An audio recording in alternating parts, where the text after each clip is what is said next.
Next, we'll talk about IP telephony, or you may understand it as VoIP. It's a shift to all digital technologies in the infrastructure. It converges voice and data over a single IP network.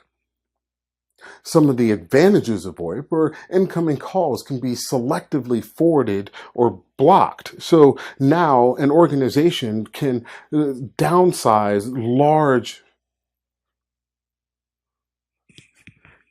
can now downsize what used to be large office buildings where everyone in the same building to a large remote work base and uh, a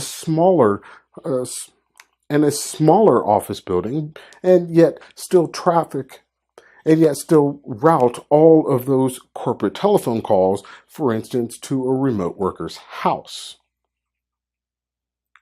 There are great cost savings that can be realized by employing VoIP, and also a reduced wired infrastructure requirement, reduced regulatory requirements, and absolutely increased user productivity.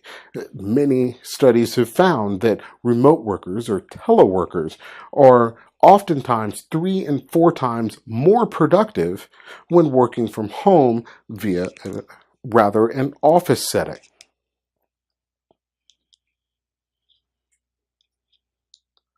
However, just like anything else, there are goods and there are bads.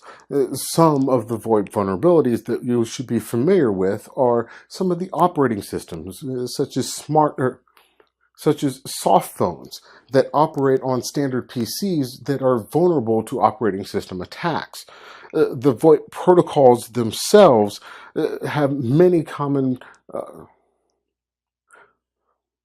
do not provide adequate call party authentication or end-to-end integrity protections. There is an inherent lack of encryption. You'll need to employ often another layer to enable encryption of those VoIP protocols.